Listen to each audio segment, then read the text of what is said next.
cet homme très pieux est tombé amoureux d'une femme chrétienne de confession.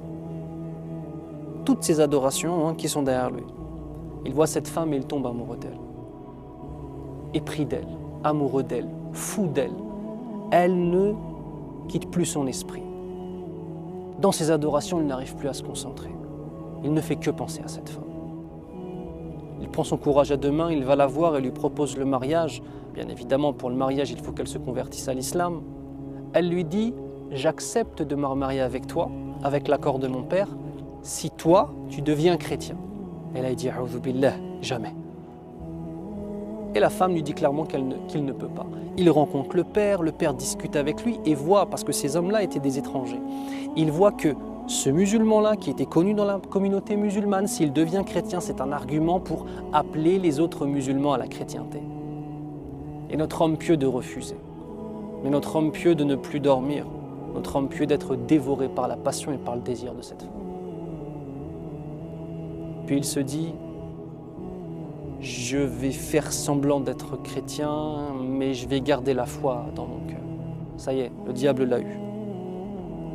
Alors il fait preuve d'apostasie, il quitte l'islam. Et il devient chrétien pour se marier avec cette femme. Et il passe des années qu'il pourrait qualifier lui-même d'heureux. Pourquoi? Il avait une divinité qui s'appelle Allah. Et il a pris cette femme comme étant une divinité en dehors d'Allah, tout simplement. Parce que l'amour absolu, c'est celui qu'on donne à notre Seigneur.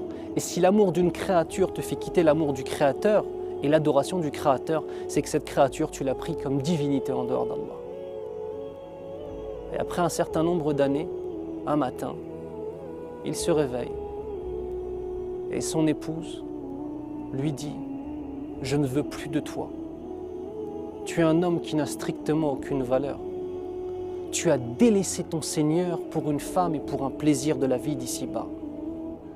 Je ne veux pas être avec toi. Et moi aussi, je vais quitter ma religion. Mais je ne vais pas quitter ma religion pour aller vers la religion du faux. Je vais quitter ma religion pour aller vers l'islam. » Et elle lui dit « Bismillahirrahmanirrahim. Qul huwa Allahu ahad, Allahu samad, lam yalid wa lam yulad, wa lam yakul lahu kufuwan ahad. » Dans la traduction de Surat al-Ikhlas que vous connaissez tous. Dit, c'est Allah le Seigneur unique. L'unique. Le Seigneur absolu. Celui qui n'a pas engendré et qui n'a pas été engendré. Et dont nul ne peut atteindre l'égalité et qui n'est égal à personne. Ashhadu an la ilaha illallah wa ashhadu anna Muhammadan abduhu wa rasuluh. Tout le monde tombe des nues, surtout sa famille. Et de lui dire, mais qu'est-ce qui se passe? D'où cela t'est venu et quand est-ce que tu as appris cette sourate? Tu as appris cette sourate sans nous le dire? Elle dit non. J'ai fait un rêve cette nuit. J'ai fait un rêve cette nuit. On m'a pris, on m'a emmené, on m'a montré la place qui m'était réservée en enfer. Puis l'ange Malik, le gardien de l'enfer, s'est adressé directement à moi en me disant, voici la place qui t'était réservée en enfer et voici la place qui t'est réservée maintenant au paradis. Et cette place en enfer, c'est ton mari qui va la prendre à ta place. Et elle entendait, d'accord, un verset qui dit Wallahu yamha ma yasha wa yuthbit wa indahu ummul kitab. Et Allah Azza wa Jal efface ce qu'il veut ou bien alors il rend constant ce qu'il veut. Et auprès de lui sont les écritures primitives. Ça veut dire qu'Allah fait ce qu'il veut et il change ce qu'il veut dans le qadar des uns et des autres, dans la prédestination des uns et des autres.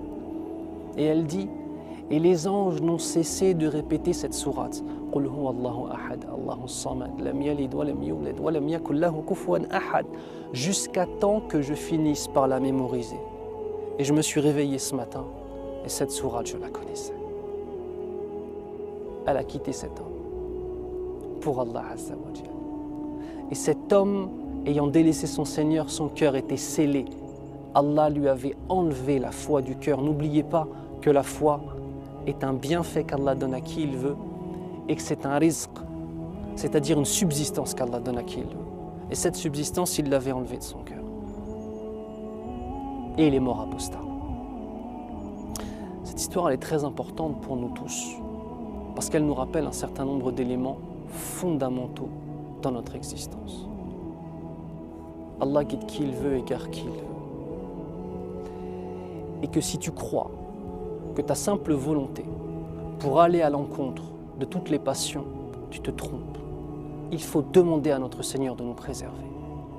Troisième élément, fais en sorte que l'islam soit qurratu aynik, que l'islam soit la prunelle de tes yeux, que tu t'y accroches, que tu ne délaisses jamais et que tu sois fort ou forte envers cette foi.